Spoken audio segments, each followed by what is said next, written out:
Bueno, muy buenos días a todos. Desde el Grupo de Investigación Bacteriología Agrícola y Ambiental perteneciente a la Universidad de Antioquia, pues estamos muy contentos de que hoy nos acompañen. Mi nombre es David Borrego, yo soy investigador del Grupo Bacteriología Agrícola y Ambiental, por sus siglas, entonces vaya.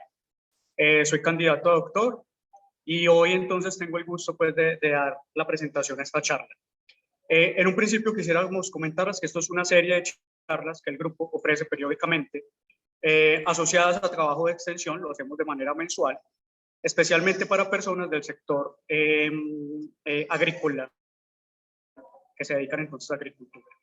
El día de hoy, entonces les presento a nuestro expositor, a Manuel Pantoja, candidato a doctor, profesor también.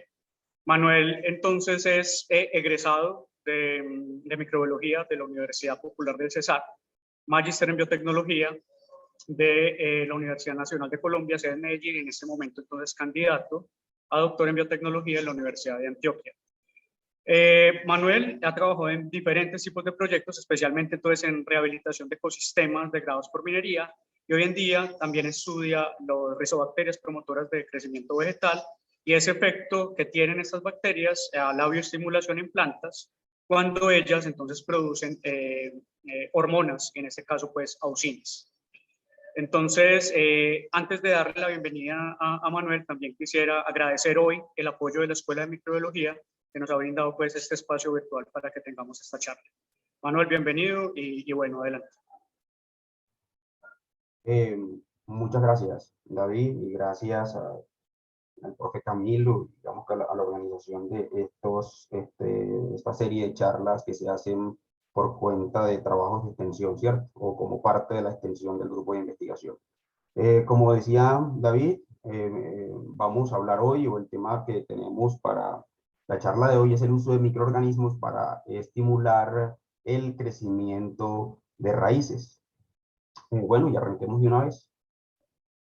Antes de continuar con el tema de la charla, sí me gustaría brevemente mencionarles, como decía David, que pertenecemos al Grupo de Investigación Bacteriología Agrícola y Ambiental, adscritos al Instituto de Biología de la Universidad de Antioquia. Además del trabajo de investigación que hacemos en bacteriología agrícola, en la relación bacteria o microorganismo planta, también hay un portafolio de servicios de extensión que ustedes ven a continuación, ustedes ven en sus pantallas, que va desde el diagnóstico de organismos o de patologías vegetales hasta el diseño o el apoyo en diseño experimental. En los últimos años, digamos que el tema de extensión ha venido teniendo fuerza dentro del grupo de investigación, particularmente con el sector productivo.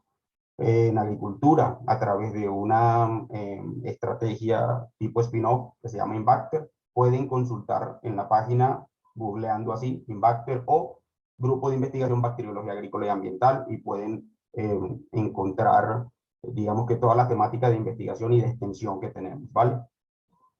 En ese sentido, y continuando con el tema que tenemos, que es el uso de microorganismos para estimular el desarrollo de raíces, me gustaría comenzar con una frase que en este tema suena a frase cliché, y es la importancia de lo que no vemos, pero yo creo que no hay otra frase que pueda describir de pronto la necesidad de enfocarnos en el estudio o en el sector agrícola, en la parte del estudio de raíces. No solamente cuando, digamos que lo que estamos persiguiendo en producción crece en las raíces como los tubérculos, sino también entendiendo el sistema radicular como una parte importante de la salud de la planta. Digamos que las raíces son órganos en las plantas que tienen un efecto de selección importante en términos de lenguaje funcional. Digamos que la función que tienen las raíces es dar estabilidad, es decir, anclar la planta a un sustrato, incluso en situaciones precarias. Vemos de qué manera eso está asociado a la supervivencia de la planta, ya pensando en términos evolutivos. La manera en la que los sistemas radiculares pueden, digamos que adaptarse, la manera en la que los sistemas radiculares pueden anclarse en situaciones precarias, árboles cayéndose desde en la punta del barranco y en situaciones inesperadas encontramos raíces y plantas desarrollándose.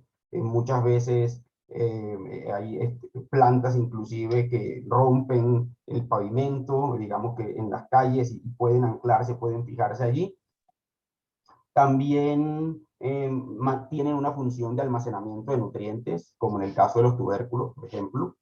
Y lo más importante, creo yo, y es la parte de absorción de agua y minerales a través de las raíces para pues, todo el desarrollo de los procesos fisiológicos de la planta, y en este caso para poder llevar a cabo toda la producción vegetal. De esta manera, llamé a esta parte, a esta etapa del trabajo, la importancia de lo que no vemos, porque cuando vemos las plantas solemos enfocarnos en lo que está en la parte superior.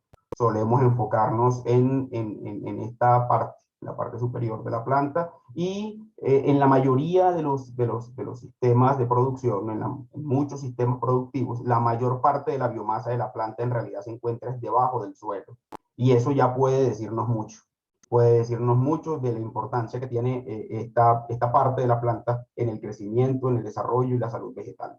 Y vemos aquí una fotografía, por ejemplo, esto en las escuelas de geociencia, en las escuelas de agronomía, solemos tener como perfiles de suelo, ¿cierto? Y vemos los horizontes, cómo se desarrollan, pero pocas veces logramos observar a manera de exhibición cuán grande puede llegar a ser el sistema radicular. En trabajos de investigación que hemos desarrollado, precisamente explorando el efecto de ciertos organismos con efecto estimulante, ya metiéndonos en el sentido que llevamos de la charla, y plantas de 25 centímetros, de largo, en la parte 30 centímetros de largo en la parte aérea, perfectamente si nosotros tomamos todo el sistema radicular y mediante paquetes de análisis que hay para eso, sumamos toda la longitud que tienen, estamos hablando de metros, o sea, estamos de 25 centímetros de planta sumando todo el sistema radicular, podríamos tener perfectamente 10, 15, 20 metros sumando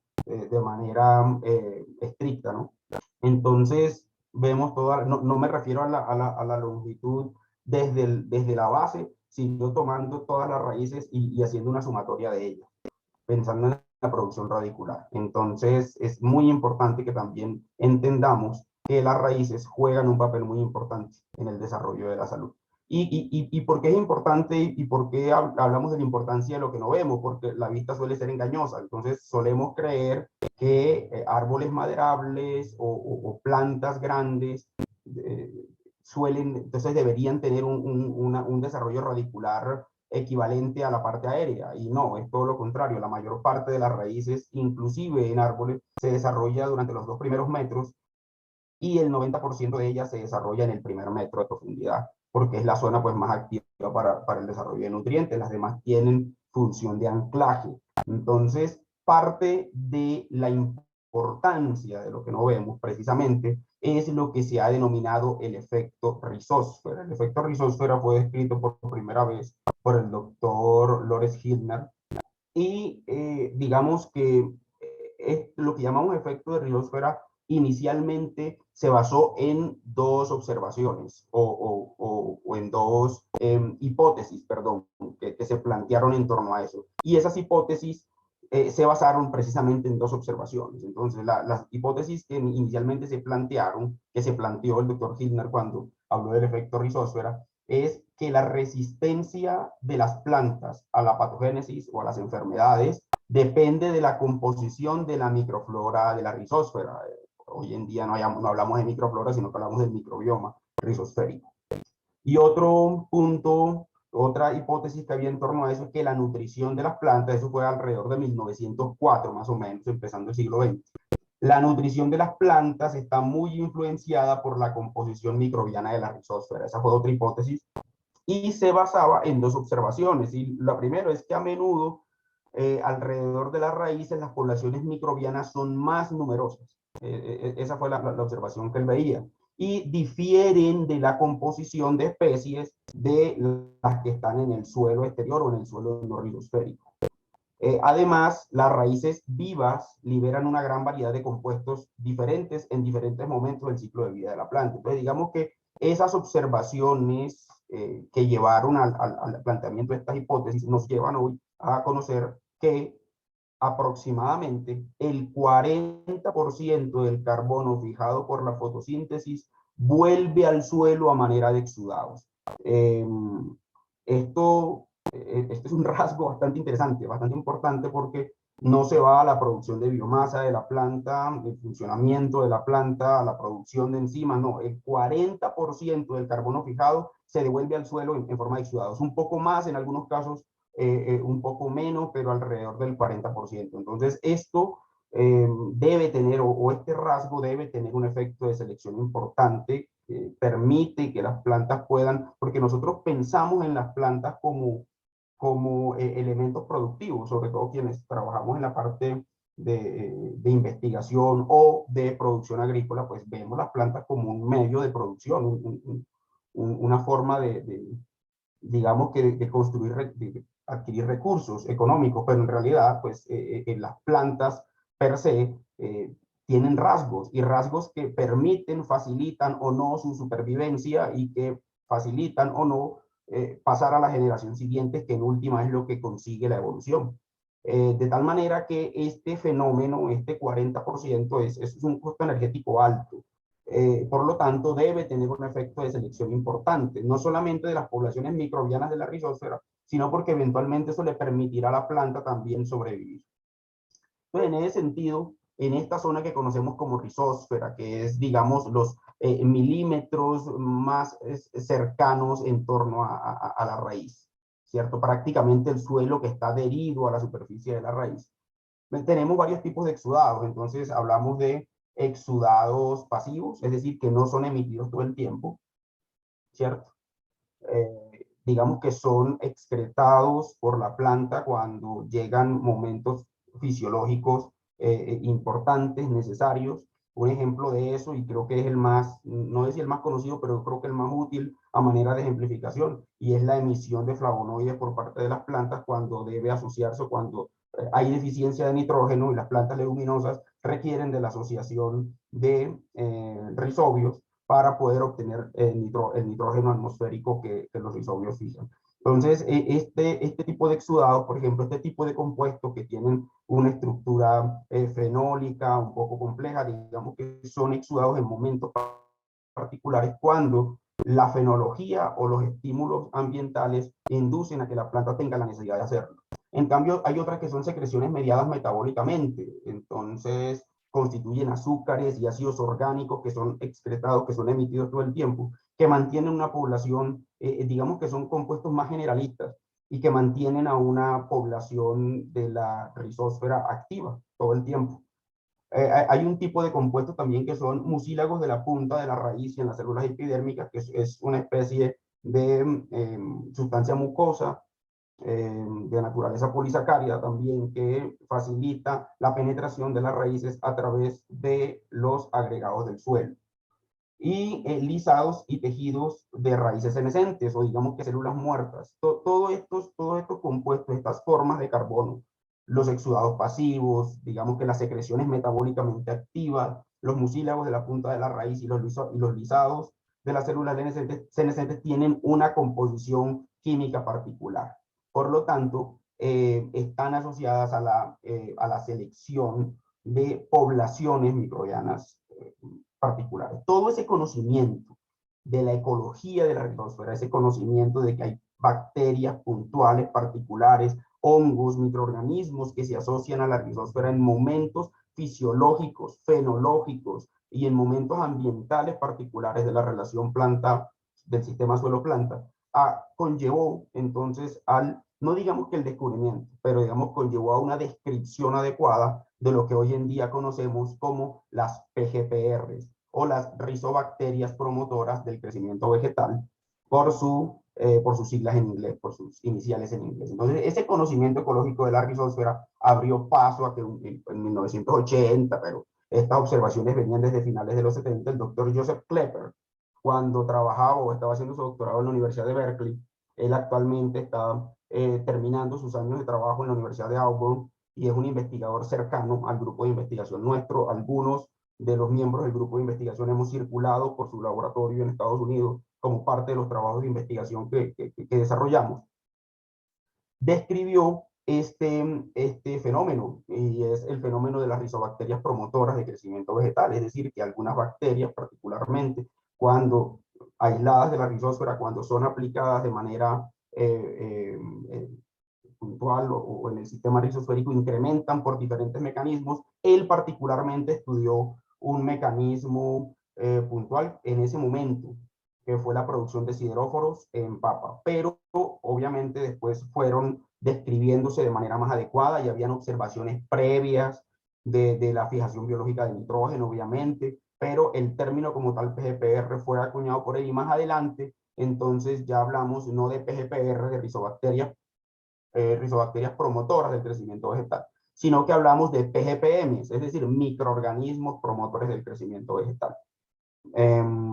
Hay una manito levantada, vamos a esperar hasta terminar para llevar como una dinámica y cerrar, y vayan anotando sus preguntas, por favor, pueden irlas haciendo también en la cajita de comentarios del chat, ¿vale? Las van anotando y al final vamos a tener un espacio bueno, como de 20 minutos o media hora para que podamos conversar acerca de preguntas.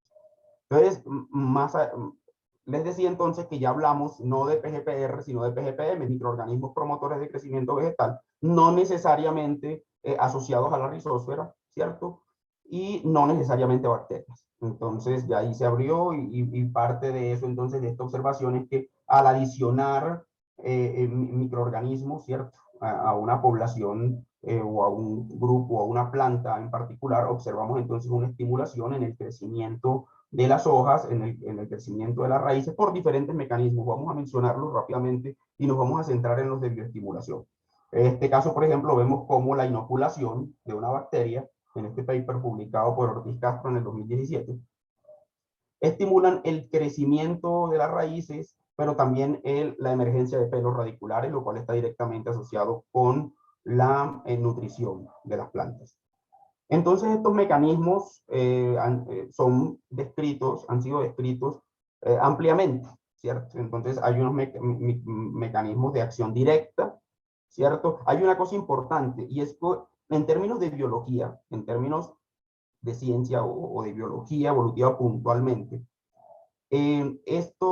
ningún microorganismo es promotor de crecimiento de plantas per se, o sea, ningún microorganismo evolucionó para promover, con el propósito de promover el desarrollo de plantas, no. Digamos que estos rasgos que vemos aquí, que vamos a describir a continuación, en realidad son aprovechados en condiciones ecológicas particulares por las plantas. Y el trabajo de nosotros, desde la investigación básica, moviéndonos hacia lo aplicado, es entender en qué circunstancias, en qué escenarios ecológicos esa relación planta-bacteria conlleva una promoción del crecimiento, a una estimulación del crecimiento de las plantas, para pensar en tecnologías que puedan aprovecharse, sobre todo dentro del marco de una agricultura limpia, en una agricultura cada vez más libre de fertilizantes que están desarrollados o de estimulantes que están desarrollados a partir de materias primas no renovables, o los que comúnmente conocemos como químicos. Entonces, vemos que hay una serie de mecanismos. Los mecanismos directos están asociados a la nutrición, ¿cierto? Entonces, vemos microorganismos solubilizadores de fósforo capaces de solubilizar, como dice la palabra, mediante la producción, fósforo inorgánico mediante la producción de ácidos orgánicos o de otra serie de mecanismos que liberan el fósforo que está insoluble o que no está disponible para la nutrición vegetal, lo liberan y lo ponen a disposición de la nutrición vegetal. Hay otro grupo que no se llama solubilizadores de fósforo, sino mineralizadores de fósforo orgánico, que lo que hacen es que toman fuentes de fósforo de fuentes orgánicas, residuos de plantas, básicamente fitatos, la gran mayoría, por supuesto que se llaman fitatos, que son liberados también y pueden ser absorbidos por la planta. Hay fijadores de nitrógeno también, como les decía, unos como los rizobios, que son muy conocidos seguro por todos ustedes, son de vida simbióticos, y hay otros fijadores de nitrógeno de vida libre. Hay unos mecanismos indirectos que están relacionados con la protección de las plantas a enfermedades, entonces producción de moléculas antibióticas, sideróforos y compuestos de naturaleza cianídica. Pero hay un grupo de mecanismos, hay una serie de mecanismos que están asociados a la producción de compuestos que son tomados o interpretados por las plantas como fitohormonas u hormonas promotoras de crecimiento vegetal.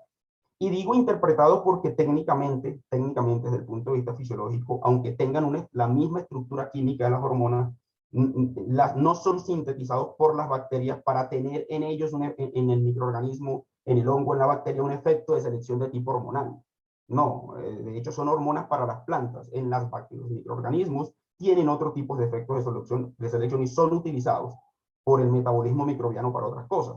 Pero en la relación suelo-planta, en la relación bacteria-suelo-planta o microorganismo suelo-planta es utilizado por las plantas para estimular y desarrollar su crecimiento. Entonces, en ese sentido, tenemos la más conocida de todos, el rasgo más conocido, que es la producción de ácido indolacético por microorganismos, pero también tenemos citoquininas, producción de ACC desaminasa, que no es una hormona, pero es una enzima que, digamos que desencadena ciertos efectos hormonales, citoquininas y gibrelinas. En ese sentido,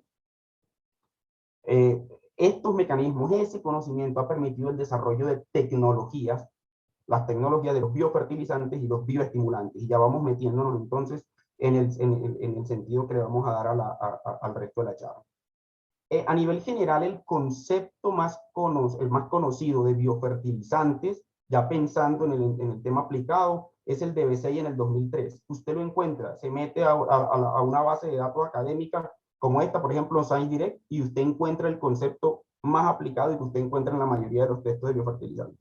Si usted lo mira bien, dice, fertilizantes que pueden ser definidos como productos biológicos que contienen microorganismos vivos, que cuando son aplicados a las semillas, a las superficies de las plantas o al suelo, promueve el crecimiento por varios mecanismos tales como el incremento de nutrientes disponibles, incrementando la raíz de la biomasa o el área de la raíz, o incrementando la capacidad de captación de nutrientes por la planta. Entonces, en realidad es un concepto amplio en el que podría caber los productos que conocemos también como bioestimulantes, en este concepto.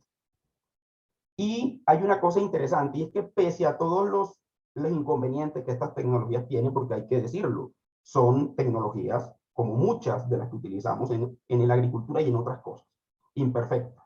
Es decir, hay bastantes cuellos de botella, hay bastantes casos de aplicaciones no consistentes, pero cuando se logra encontrar un modelo de aplicación en condiciones ecológicas puntuales y particulares, resulta bastante productivo. Aquí les traigo, por ejemplo, algunos papers que fueron publicados y de hecho hay esta revisión, por ejemplo, del doctor Klepper, precisamente, de quien acuñó el concepto de GPR.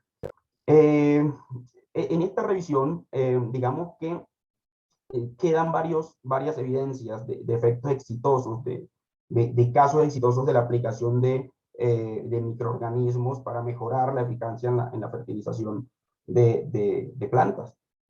Y este póster que tengo acá es un ejemplo de un modelo de trabajo que en este caso fue Pakistán, pero que se ha venido utilizando y que se ha venido también aplicando en economías emergentes, en donde es difícil acceder a cierto tipo de fertilizantes por los costos, sobre todo, de fertilizantes y de productos agrícolas, y más en los últimos años que por temas de sociopolíticos se ha incrementado el valor de los mismos. Entonces, vemos en este caso cómo el gobierno de Pakistán, en conjunto con la FAO, ha desarrollado tecnologías agrícolas a base de microorganismos. Entonces, hay una serie de bacterias que han utilizado, por ejemplo, el género Azotobacter, el género Azospirillum, algunos tricodermas, bacillus, y ya hay una serie de productos que ellos mismos han venido desarrollando y que han venido utilizando, y hay modelos de producción en donde se ha reducido mínimamente la adición de fertilizantes o de manera completa. Digamos que la cantidad de fertilizantes que utilizan entonces es muy poca o han prescindido de ella completamente. Hay modelos similares en Argentina, en Brasil también, de tal manera que, digamos que los bioestimulantes cabrían como dentro de este paquete. Sin embargo, bueno, y digamos que es una tendencia global, es una tendencia mundial. Hoy por hoy, el negocio de los biofertilizantes hasta 2021, en 2021 estuvo evaluado a nivel global en $2.6 millones, ¿cierto? El negocio de los biofertilizantes. Y se cree que puede alcanzar para 2027 $4.5 millones con una tasa de crecimiento anual, una tasa del 12%. Digamos que hay unas marcas, 5 marcas a nivel mundial que tienen el dominio de este tipo de productos, ¿cierto? Está Bayer, Biotech, Kiwa Biotech, Laleman, Agrios y Rizobacter. Son, digamos, que las 5 marcas más conocidas, y el mercado se ha acentuado bastante en los países del norte. Norteamérica, norte de Europa y Latinoamérica está en una zona en la que el mercado está creciendo exponencialmente. Es decir, hay una tendencia global a que este tipo de tecnologías sigan utilizándose, máxime las condiciones, repito, que hay actualmente para la adquisición de insumos agrícolas. En Colombia hay una normatividad clara que define y separa los bioestimulantes del resto de los productos. Entonces, todo eso que vemos en las publicaciones, casi todas en inglés, las que utilizamos para academia, para escribir artículos, son estas publicaciones que tienen un concepto bastante amplio. Aquí ya en la normatividad colombiana está bien separado. Entonces hay una norma técnica que es la NTC 1927, que es la norma técnica colombiana diseñada o destinada a productos químicos basados en la industria agrícola, abonos o fertilizantes, fuentes y definiciones. A partir de esta norma técnica, entonces, se constituyó la resolución 150 de 2003, la cual define puntualmente qué es un bioestimulante. Entonces, ojo, sustancia de ocurrencia natural o producida en biofermentadores que sin ser regulador fisiológico, y esto de sin ser regulador fisiológico apunta un poco a lo que decíamos hace un rato, que son compuestos que son producidos por microorganismos, en este caso, por microorganismos que directamente no tienen una función hormonal en el microorganismo, ¿cierto? O sea, no es que son sintetizados para que tenga ese efecto directo, pero es interpretado por la planta de esa manera. Entonces, sin ser un regulador fisiológico de plantas, altera el comportamiento de la planta ante su ecosistema, ya sea para mejorar el metabolismo, incrementar la producción y la eficiencia de la clorofila, aumentar la producción o el contenido de antioxidantes, proporcionar la capacidad de resistencia al estrés, ser precursora de hormonas vegetales, contribuir a la mayor actividad microbiana o de mejorar la generación de raíces, y aquí estamos dentro del tema que estamos trabajando, la generación de raíces para la toma de nutrientes por la planta cuando se aplica en la rizósfera o el follaje. Esto aparece así tal cual en esta resolución de 2003 y fue ratificada por actualizaciones de esta misma resolución en el 2010 y el 2018. O sea que esta definición sigue vigente en nuestro país para el tema de bioestimulantes. En ese sentido, y recordando los mecanismos de los que hablábamos anteriormente, entonces vamos a hablar acerca de microorganismos que básicamente tienen estos rasgos. Producción de ACC desaminasas, citokininas. Vamos a eliminar de esta conceptualización a giberelinas porque no tiene un efecto directo sobre el desarrollo de raíces, pero sí vamos a hablar de compuestos orgánicos volátiles y obviamente de la producción de ácido indolacético. Entonces, resalto lo que decíamos hace un ratico, sin ser reguladores fisiológicos de plantas, o sea, sin ser hormonas directamente, porque el concepto de hormona en macroorganismos, en este caso, sea que hablemos de plantas o sea que hablemos de animales, estamos hablando de moléculas o sustancias que son sintetizadas en una parte de la planta o en una parte en un órgano particular y que es traslocada después a cumplir una función puntual y particular. En el microorganismo por sí mismo no vemos eso, pero sí en la planta. Entonces, por eso la importancia de hacer esa claridad. De tal manera que vamos a hablar de cada uno de estos rasgos, ¿cierto? Estos rasgos, dice, bueno, pero ¿por qué la producción de ácido indolacético, la producción de citokininas, por ejemplo, que son hormonas vegetales, también son rasgos que vemos en bacterias y en organismos, porque estos rasgos fueron adquiridos por los microorganismos mediante procesos de evolución convergente? Es decir, fueron rasgos que fueron evolucionando de manera separada, con efectos de selección distintos, pero que llegaron a un mismo punto, que fue la producción de esas moléculas.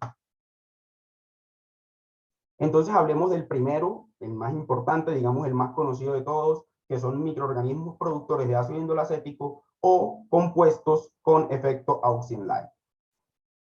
Para eso entonces tenemos que hablar que las auxinas son hormonas vegetales, ¿cierto? Que están relacionadas con el crecimiento de las plantas. Están asociadas a muchos fenómenos, entre otros, lo que nos interesa, la proliferación de raíces laterales y el crecimiento de las raíces. Digamos que las auxinas de síntesis microbiana, las auxinas naturales de síntesis microbiana, más conocidas tenemos el ácido indolacético, obviamente, la más conocida, el ácido indolbutírico y el ácido fenilacético. Todos estos compuestos tienen efecto auxínico de origen microbiano, unos más que otros. Entonces, por eso es que cada vez que hablamos de auxinas, casi siempre lo relacionamos directamente a ácido indolacético, pero el ácido indolacético no es necesariamente la única sustancia de tipo auxinas. Entonces, ¿cómo actúa el ácido indolacético en las plantas? Existen dos puntos importantes. Como yo sé que no todas las personas que se conectaron son personas directamente o biólogos o agrónomos o directamente relacionados, sino que puede que haya alguna persona del sector productivo también que este lenguaje técnico le parezca de pronto, estas gráficas de pronto un poco complicadas. Vamos a centrarnos y a simplificarlo. Vea. Existen dos aspectos importantes de cómo actúan las auxinas en plantas. Entonces, las auxinas o este tipo de moléculas, hablemos del ácido indolacético puntualmente, entra al núcleo de la célula vegetal y induce la expresión de unos genes que se llaman factores de respuesta a las auxinas. Estos factores de respuesta a las auxinas están asociados que son genes que están normalmente reprimidos, pero en presencia de concentraciones específicas de auxinas, entonces son reprimidos o son liberados esos factores de represión y permite entonces la expresión de estos genes. Estos genes, como en este caso el ARF, es decir, el factor de respuesta a la auxina 17 y 19, está asociado a la elongación de las raíces y a la proliferación de raíces laterales. Eso es una forma de acción. Pero hay un efecto también, y es que cuando incrementa la actividad auxínica en la célula vegetal o en la planta, se incrementa la actividad de una enzima, que se llama la hidrogeniona TPasa. La hidrogeniona TPasa acidifica, comienza a expulsar hidrogeniones o protones de hidrógeno al espacio intracelular, y lo que hace es que ese espacio que conocemos como apoplasto se acidifica, y al acidificarse la pared de celulosa rígida suele elongarse. A ese fenómeno entonces le conocemos como crecimiento ácido de la raíz. Entonces, de esa manera, las auxinas están asociadas al crecimiento de las plantas, ¿cierto? Entonces, la pregunta en este caso es, ¿pueden las auxinas de origen microbiano estimular el desarrollo de las raíces? La respuesta es sí. En la evidencia directa de ese fenómeno la tenemos mediante el uso de microorganismos, en este caso bacterias, que son mutadas o que construimos mutantes a partir de esas, de esas bacterias a las que se le atrofia el rasgo de producción de ácido indolacético, al menos parcialmente. Entonces tenemos una planta control, y esta información pueden ampliarla si de pronto buscan este artículo que está acá, que está publicado, esta es la fuente bibliográfica para que sea consultada. Una planta control, cuando es inoculada por una bacteria productora de ácido indolacético, en este caso una cepa de Azospirillum, el fenotipo de la raíz cambia. Entonces vemos una tendencia al acortamiento de la raíz primaria y un incremento en el número de raíces laterales. Entonces esta proliferación de raíces pues tendrá un efecto, si estuviéramos hablando y pensando en una planta en el suelo, por ejemplo, tendría un efecto interesante, porque habría una mayor posibilidad de que estas raíces emergentes, esta cantidad de raíces emergentes que están acá, tengan una mejor área de exploración para la absorción de nutrientes y para el desarrollo de las funciones de la planta, y vemos que también incrementa el número de pelos radiculares. Pero cuando tomamos esta misma bacteria y le eliminamos por transformación genética o por un tipo de mutación, ese rasgo, en este caso, se mutó una enzima que es la indolpiruvato descarboxilasa, que está asociada a la ruta metabólica de síntesis de auxina. Cuando vemos vemos un retorno al fenotipo inicial. Entonces, digamos que el rasgo que fue aceptado, que fue evaluado y al que se le atribuyó este efecto, fue eliminado de esta versión de la cepa y vemos que perdió la función. Entonces, cuando vemos por transcriptómica, ¿cierto? Que es el conjunto de genes que se expresan. Vemos que cuando se aplican las bacterias no mutadas, es decir, la bacteria silvestre, hay un incremento en los genes, en la expresión de muchos genes, la mayoría de los cuales está asociado con el crecimiento de las plantas, entre esos el crecimiento de las raíces. Entonces, sí hay evidencia directa de que la aplicación de bacterias productoras de auxinas estimulan el desarrollo de las plantas. En ese sentido, nosotros como grupo de investigación, ¿en qué hemos avanzado? ¿En qué hemos avanzado nosotros como grupo? Bueno, esto fue mediante este proyecto del que les voy a hablar, o estos resultados, hicieron parte de la ejecución de un proyecto financiado por el Ministerio de Ciencias mediante la convocatoria de Ciencia y Tecnología, antes Colciencias, mediante la convocatoria 757-2016 para la financiación de becas doctorales, ¿cierto? Entonces, con apoyo de una compañía de Estados Unidos que se llama Plant Response, que es una compañía asociada a la producción de inoculantes biológicos para agricultura, al Departamento de Agricultura de Estados Unidos y unos experimentos, el apoyo logístico también para algunos experimentos de la Universidad de Auburn en Alabama, en Estados Unidos,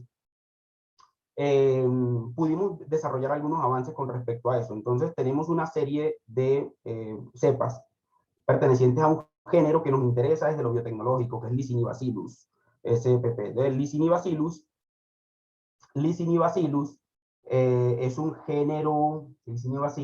un género, que pertenece a la familia Bacilliaceae, pero tiene un rasgo particular de acuerdo a unas observaciones que vimos en literatura y en un screening preliminar, es que a diferencia de los otros tipos de Bacillus, Licinibacillus produce concentraciones considerables, significativas de auxinas.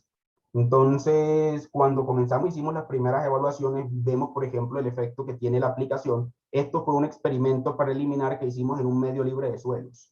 Entonces, vemos cómo los rasgos, como el incremento en la longitud de las raíces y el aumento y la proliferación de raíces laterales se ve bastante marcado. Entonces, lo que necesitábamos era, obteniendo este efecto, no solo con esta cepa, sino con otras de Licinibacillus, fue tratar de encontrar evidencia de si en realidad estaba el rasgo de producción de ácido indolacético asociado a este resultado. Entonces, lo primero que hicimos fue evaluar las concentraciones de ácido indolacético. Vemos que se forman como una especie de 3 grupos, un par de cepas con una producción baja, y baja entre comillas, porque en comparación con otros bacillus es alto, cercana a los 20 partes por millón o microgramos por mililitro, ¿cierto? La mayoría, una producción media que oscilaba más o menos entre los 25 y los 50 partes por millón, y ya por acá 2 cepas con alta concentración o producción de ácido indolacético. Vemos y observamos actividad PGPR o actividad promotora de crecimiento vegetal en las 12 cepas evaluadas, en 6, de manera así como contundente, 6 de las 12 cepas evaluadas están señaladas acá, 7 de las 12 cepas evaluadas. Una de las primeras aproximaciones que hicimos, además de evaluar la producción in vitro de ácido indolacético, es mirar si los filtrados de ácido indolacético, cuando eran llevados a patrones de concentraciones de AIA o equivalente a AIA conocida, estimulaban el desarrollo de tejido vegetal propiamente dicho, pero no la planta, sino una parte de tejido que se llama coleóptilo, que es un órgano en plantas monocotiledóneas o una parte de la plántula. Entonces hicimos un trabajo de elongación de raíces y llevamos todos los coleóptilos a una longitud inicial aproximada de 5 milímetros, y vemos cómo la aplicación de los filtrados, ¿cierto?, extracelulares de la bacteria generaban esta elongación, y lo hacían más o menos entre un rango, y esto fue significativo estadísticamente, entre 1 y 2.5 partes por millón, similar a la aplicación de concentraciones conocidas de ácido indolacético puro, que es la línea morada que ustedes están viendo acá. Entonces, es un patrón similar, con la diferencia de que el ácido indolacético propiamente dicho, muestra efectos significativos hasta las 7.5 partes por millón. Todos los filtrados que evaluamos nosotros de las cepas, de las 12 cepas inclusive, aunque no todas presentaron actividad PGPR, presentaron el mismo patrón de elongación de crecimiento, ¿vale? Entonces, esto fue una línea de evidencia que adquirimos ahí. Otra línea de evidencia fue la evidencia genética, ¿no? Los genomas de las 12 cepas fueron evaluados, fueron estudiados, y estudiamos las rutas asociadas a la producción de ácido indolacético en esas cepas particulares. Todas las 12 cepas tienen la ruta ácido indolpirúvico, que es una de las rutas metabólicas de producción de ácido indolacético por bacterias, ¿cierto? Esta ruta tiene se caracteriza por ser, hay un micrófono abierto, ¿hay alguien? Listo, gracias. Esta ruta metabólica está asociada a la producción o, digamos, a bacterias de tipo promotoras de crecimiento vegetal, no a bacterias fitopatógenas, ni a bacterias deleterias, ni a rizobacterias deleterias. Hay dos cepas que tienen una ruta adicional, pero ambas rutas están asociadas a bacterias benéficas, por decirlo de alguna manera, o promotoras de crecimiento vegetal, que es la ruta del ácido indolpirúvico y la ruta de la triptamina. La mayoría de las cepas bacterianas que han sido descritas como fitopatógenas, que utilizan la producción de ácido indolacético como un rasgo fitopatógeno o como un factor de virulencia, utilizan la ruta del indolacetamida y esta estuvo ausente en nuestras cepas. Además, cuando hicimos una correlación mediante un estudio de presencia-ausencia de genes en las 12 cepas, ¿cierto? Y pudimos clusterizar las cepas de esa forma.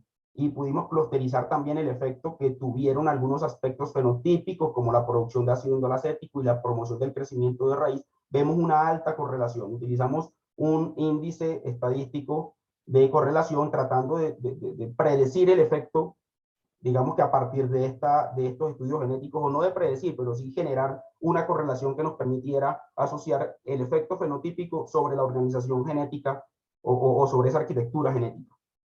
Y observamos un índice de 0.1 de entanglement, que es un índice estadístico que va desde 0, completamente correlacionado, hasta 1, correlación nula, completamente nula. Entonces vemos que un índice de 0.1 es una alta correlación.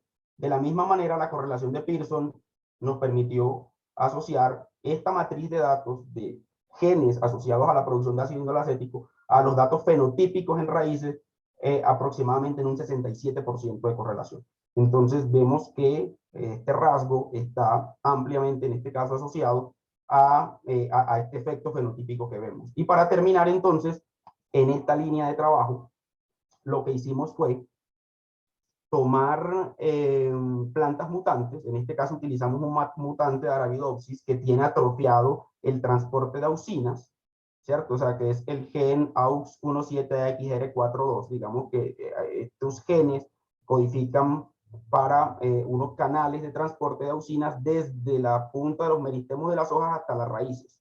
Entonces, digamos que estos meristemos de las hojas, al bloquearse el transporte de auxinas, se genera un fenotipo enano con un fenotipo radicular pobre, pero cuando esa fuente de ácido indolacético es reemplazada por una fuente exógena, digamos que la planta reconoce esa fuente exógena, la absorbe y reemplaza esas auxinas que están ausentes por cuenta de la mutación en el sistema radicular y tiende a revertir el fenómeno. Miren lo que ocurre cuando aplicamos ácido indolacético puro, ¿cierto? Pues 0.25 partes por millón, perdón, 0.25 partes por millón, ocurrió esta reversión. Pero, y cuando sembramos la bacteria de manera masiva, también observamos una reversión del fenotipo mutante. Entonces, aquí tenemos una evidencia directa, ¿cierto? Una evidencia directa de la asociación del rasgo de producción de auxinas en las bacterias, ¿cierto? Reponiendo o revirtiendo un fenotipo generado por una mutación asociada directamente al metabolismo o a la señalización de las auxinas en estas plantas. De tal manera que pudimos encontrar una evidencia de que la actividad PGPR del Lisinibacillus sp, de las cepas que evaluamos, puede explicarse al menos parcialmente por la producción bacteriana de ácido indolacético. Pero, ojo, que el hecho de que una cepa tenga ese rasgo no indica necesariamente que va a comportarse o que va a actuar como promotora de crecimiento. Y a eso me refería al principio cuando hablamos de las circunstancias ecológicas en las que es aplicada la bacteria. Digamos que este trabajo que les estoy mostrando, además de aportar esa evidencia directa, buscaba establecer qué aspectos ambientales también determinan o influyen para que ese rasgo se comporte como PGPR. Entonces, esta publicación que tenemos acá, por ejemplo, vemos cómo la aplicación de dosis crecientes de ácido indolacético puro, en vez de estimular el desarrollo de las raíces, lo que hace es que inhibe el desarrollo de las raíces. Y es porque cuando hay un aumento en la concentración, como es un tema de transducción de señales, es un tema hormonal, hay un punto en el que la concentración ya se vuelve negativa para el crecimiento de las plantas. Y eso puede ocurrir cuando se aplica de manera inadecuada también inóculos microbianos productores de ácido indolacético. En este caso, si eso ocurría y si eso era de esa manera, entonces la sensibilidad de las plantas a la aplicación de auxinas exógenas y por lo tanto a concentraciones cambiantes del inóculo, de un inóculo productor de auxinas también debería responder y modular la actividad PGPR. Entonces esta parte del trabajo se determinó o buscaba saber si la actividad PGPR de una de las cepas de Licinibacillus, la PB211, es modulada por la resistencia o la sensibilidad de las plantas a las auxinas exógenas. Entonces utilizamos unos modelos que por temas de literatura, las plantas y por unas evaluaciones que hicimos, como ven, las plantas monocotiledóneas suelen ser más resistentes a la actividad de auxinas exógenas. Las plantas monocotiledóneas suelen ser más resistentes por un tema del contenido de fibra en las raíces, entre otras cosas. Podremos hablarlo después. Pero vemos entonces que estas que vemos acá son las plantas dicotiledóneas, es decir, vemos de 0 a 1 parte por millón, vemos un patrón en el cambio del fenotipo en plantas de frijol y plantas de pepino. Pero cuando evaluamos este mismo rango de concentraciones en plantas de maíz, que es una planta monocotiledónea, vemos que no hay un cambio, no hay un efecto en el fenotipo de las raíces.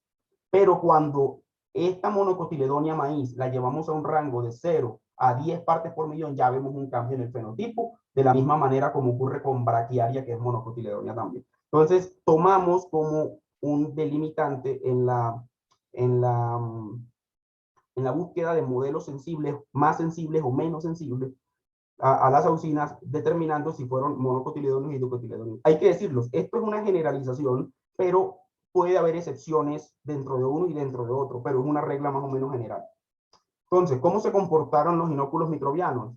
Para ir a lo que les quiero mostrar. Las plantas monocotiledóneas, como maíz y braquiaria, mostraron un efecto PGPR consistente en todas las variables que evaluamos: peso seco de hoja, peso seco de raíz, peso seco total y algunas variables de arquitectura radicular, como número de raíces laterales y número de raíces primarias, en este caso que estamos hablando de monocotiledóneas. Vemos un efecto contundente en todas las variables evaluadas en 10 a la 8. Es decir, un efecto similar a si aplicáramos auxinas directamente. Y vemos el efecto que tiene la concentración de 10 a la 8 sobre el crecimiento de la planta, lo mismo en braquiaria. Cuando vamos a observar las plantas más sensibles, es decir, que responden a concentraciones menores de ácido indolacético, como lo vimos anteriormente, pepino y frijol respondieron a concentraciones de inóculos a partir de 10 a la 4, o sea, concentraciones significativamente inferiores a las a las de monocotiledonia, que observamos aquí un efecto en 10 a la 8. Entonces, vemos que la comprensión, digamos, que del nivel de sensibilidad a las auxinas, ¿cierto? Con respecto al entendimiento del rasgo que tenemos de actividad PGPR en una cepa promotora de crecimiento vegetal, digamos que modula la actividad y la efectividad de la concentración del inóculo. Entonces, esto es un asunto que tiene o puede llegar a tener implicaciones inclusive aplicadas más allá de la ciencia básica. Cuando nosotros observamos también el efecto que tiene sobre la producción de pelos radiculares, tanto la concentración de ácido indolacético que resultó mejor en cada modelo vegetal, en este caso solo tomamos dos, maíz como monocotiledonia y pepino como dicotiledonia de este lado, observamos que el efecto que tiene la aplicación de 1 por 10 a la 8 de PB211 es muy similar al que tiene la aplicación de ácido indolacético a 2.5 partes por millón en las variables que evaluamos, que fue longitud promedio de los pelos radiculares y densidad radicular, es decir, el número de raíces por milímetro de raíz, número de pelos radiculares por milímetros de raíz. Y lo mismo ocurre en el modelo dicotiledóneo. Entonces vemos que esto es un efecto también muy similar, aplicar esta concentración de inóculo y la respectiva concentración de ácido indolacético. Sin embargo, no solamente es una cosa propia de bacterias, hay evidencia de la aplicación, de un hongo que es la materia prima de muchos productos comerciales que tenemos, o de la mayoría, creo yo, de los productos comerciales que tenemos a partir de hongos, que es tricoderma. Vemos que hay evidencia también de que la respuesta de promoción de crecimiento de las raíces también está asociada a la producción de auxinas. Este paper lo denomina auxin dependent, es decir, dependiente de la producción de auxinas por parte del hongo. Vemos un experimento similar, cómo cambia la arquitectura radicular cuando se aplican estas dos especies de hongo, ¿cierto? Vemos que hay una producción de ácido indolacético determinada por determinada por cromatografía. Y vemos también como un mutante muy similar al que utilizamos nosotros, este es AUX17, nosotros utilizamos AUX17 AXR42, también tiene un efecto revirtiendo ese fenotipo mutante y hay un incremento con la inoculación del hongo del número de raíces laterales por planta, aumentando también el número de pelos radiculares. Entonces vemos que la producción de auxinas es un efecto que también es visible en la aplicación de hongos y casi siempre utilizamos tricoderma como controlador, pero es un buen bioestimulante. De hecho, hay una serie de metabolitos activos. De hecho, el tema en este artículo que tomé de la revista Red Agrícola, tricoderma no solamente es un biocontrolador, como lo conocemos en su mayoría de aplicaciones, sino que sintetiza una serie de moléculas bioactivas. Las más conocidas en tricoderma son moléculas de tipo auxina, ¿cierto? O compuestos orgánicos volátiles, de las que vamos a hablar más adelante. Hay otra serie de compuestos también, en los que no vamos a entrar, pero hay una serie de compuestos y todos estos entran dentro de la categoría de bioestimulantes, ¿vale? Hay otro mecanismo asociado a la producción o al incremento del sistema radicular en las plantas, que son las citoquininas. Las citoquininas, entonces, a diferencia de las auxinas, no entran directamente y tienen un efecto nuclear, no. De hecho, para que las auxinas puedan tener una actividad particular, deben tener, para que puedan tener esta misma actividad, deben tener, debe haber presencia de auxinas. Para que las citoquininas puedan tener esta actividad, debe estar presente alguna concentración de auxinas, porque son mecanismos dependientes. Entonces, lo que vemos aquí es que las auxinas son reconocidos por unos receptores de membrana en la célula que mediante transducción de señales por fosforilación permiten que los genes de respuesta a las citoquininas, ¿cierto? Que son conocidos como ARR, genes de respuesta a las citoquininas. Estos genes de respuesta a las citoquininas, los de tipo A tienen un efecto represor, los de tipo B tienen un efecto, digamos que promotor, un efecto estimulador de la transcripción. Entonces, lo que hace es que fosforila los genes tipo B y bloquea a los genes represores, que son los de tipo A.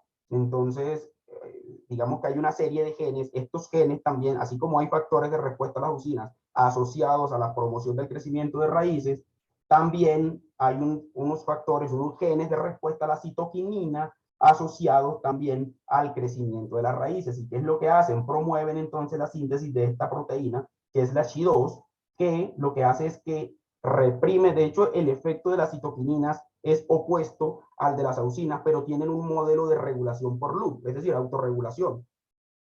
Entonces, cuando las citoquininas están más asociadas a la división celular, mientras que las auxinas están más asociadas a la división y diferenciación del tejido, a diferencia de las auxinas que están más asociadas a la elongación, al crecimiento celular, es decir, al crecimiento celular, a la proliferación de raíces y a la elongación de las raíces también. Entonces, ¿qué es lo que ocurre acá? Las citoquininas detienen por un momento el trabajo de las auxinas cuando la raíz ya, digamos, no sigue elongándose, sino que ya el tejido ya empieza a diferenciarse. Entonces, cuando ya fisiológicamente o fenológicamente viene la necesidad de cambiar de ciclo lo que hace es que se reprime la actividad de la citoquinina y se da vía libre a la actividad de las auxinas. Pero digamos que son mecanismos dependientes. Un caso particular es lo que ocurre, por ejemplo, en la comunicación entre auxinas y citoquininas para la infección de rizobios. Esto es un caso bastante interesante. En una primera etapa, las auxinas son necesarias para la proliferación de raíces laterales y de hecho los rizobios o los nódulos que vemos en realidad son raíces deformadas. Entonces, ¿qué es lo que ocurre? Las auxinas estimulan la proliferación de raíces, pero una vez se forma el hilo de infección que vienen las bacterias, los rizobios entran, se convierten en bacteroides y que hay una concentración adecuada de bacteroides, entonces comienza un proceso de síntesis de citoquinina por cuenta del mismo bacteroide y lo que hace es que ocurre un fenómeno de división celular, pero no de manera descontrolada, sino que se controla hasta el momento de la formación del nódulo. Es un efecto similar al que ocurre por la formación de agallas con Agrobacterium, con la diferencia que en Agrobacterium lo que ocurre es un crecimiento desmedido, sino que en Rhizobio, digamos que hay un control de ese nódulo. Entonces, cuando ya no es necesario proliferar raíces, sino que los bacteroides desarrollen un espacio en donde, digamos, ejecutar la fijación biológica de nitrógeno, lo que hace es que se genera una división mediante dispara un proceso de mitosis generando células poliploides corticales, es decir, a nivel de la corteza. De tal manera que esto ocurre solamente cuando se acumula una población definida de bacteroides. De hecho, en cultivos líquidos, cuando queremos producir esta hormona en cultivos líquidos, solamente se detecta al final de la fase estacionaria, es decir, cuando hay una acumulación suficiente de bacterias. Digamos que es un rasgo menos estudiado. La evidencia más directa, creo yo, que pude encontrar, o por lo menos la primera evidencia puntual en torno al efecto de las citoquininas en el promoción de crecimiento, la estableció la doctora Inés Eugenia García en el desarrollo de su doctorado en la Universidad de Saskatchewan. Ella lo que hizo fue que utilizó unos mutantes, ¿cierto?, asociadas a la producción de citoquininas y evaluó varios. Y algunos de ellos, digamos que tienen un efecto que revierte la actividad PGPR de esta cepa que ella evaluó, la G20. Entonces, esta G2018, que es una cepa silvestre, es una Pseudomonas fluorescens, ¿cierto? Tiene un efecto promotor de crecimiento, pero cuando bloquea o inhibe la actividad de los genes asociados a la síntesis de citoquininas, entonces este efecto PGPR se pierde, se revierte, ¿cierto? Esto lo hicieron, esto fue esto fue con trigo, en condiciones de invernadero, pero probó con otros con otro modelo, en este caso fue rábano, un tipo de rábano, en este modelo de tipo de bolsita, ¿no? Que es como unas bolsas de crecimiento, y obtuvo un efecto similar también.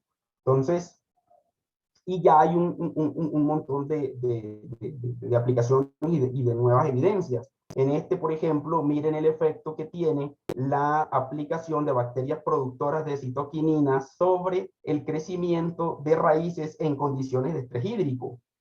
Vemos que pese a que hay un 30% apenas de irrigación, es decir, está en condiciones de sequía la planta, condiciones de sequía controlada, vemos un incremento en el crecimiento de las raíces con respecto al control no inoculado, y esto ocurre porque ocurre una especie de comunicación cuando la planta está en estrés hídrico, cuando la planta está en un estado de estrés hídrico, el ácido abscísico entra a actuar y bloquea la actividad de las citoquininas, ¿cierto? De tal manera que al bloquear la actividad de las citoquininas le da vía libre a las auxinas para que migren a las raíces y para que se genere el desarrollo, un desarrollo exploratorio de raíces buscando agua, por decirlo de alguna manera. Sin embargo, cuando es, digamos, compensada esta citoquinina de la que se le priva, inoculando cepas productoras de citoquinina en las raíces, o sobreestimulando la producción o la síntesis de la enzima encargada de la síntesis de la citoquinina, digamos que se revierte este efecto las auxinas paran por un momento también y le da un chance a la planta de que mejore su actividad fotosintética. Por lo tanto, también es importante el uso de bacterias productoras de citoquininas en situaciones de estrés hídrico. Otro trabajo, otro mecanismo, y es el productores de ACC desaminasa. Estos son trabajos que se han hecho en nuestro laboratorio. Entonces, rápidamente, la ACC desaminasa, el ACC es un compuesto que se llama ácido aminociclopropano carboxílico, o el ACC. Digamos que es precursor de la producción de etileno. El etileno es una hormona que es conocida como pues, una hormona que detiene el crecimiento de la planta bajo ciertas condiciones o fenológicas, o fisiológicas, o ambientales. Y lo que se ha visto es que cuando se utiliza una bacteria productora de ACC desaminasa, que es una enzima, es capaz de utilizar el ACC como fuente de nitrógeno, entonces inhibe el crecimiento o inhibe la formación de etileno. Por lo tanto, esa detención del crecimiento de la planta no se va a dar y la planta entonces puede desarrollarse. Entonces lo que vemos aquí es la evaluación de unas bacterias que han mostrado actividad ACC desaminasa, bacterias capaces de tomar ACC como fuente de nitrógeno, capaces de crecer en un medio con ACC como fuente de nitrógeno, que cuando son aplicadas en concentración, estos son datos de nuestro equipo de trabajo, cuando son aplicadas bajo ciertas condiciones, ¿cierto? Estas condiciones de invernadero, vemos que hay un incremento en el desarrollo de las raíces, vemos el peso fresco de la raíz aquí, ¿cierto? Cómo significativamente cambia con respecto al control. Esto es otra cepa también aplicada a 10 a la 8, ¿cierto? Con respecto al control. Y aquí también hay otra cepa que cuando se aplica a esta concentración tiene un efecto sobre el crecimiento de tomate. Esto es un experimento en tomate. Entonces, es un mecanismo también de bioestimulación.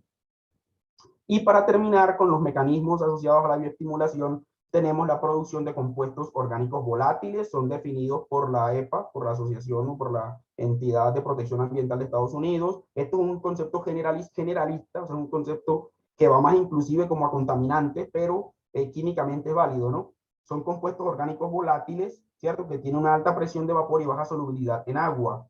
En el 2003 se publicó, se hizo este trabajo.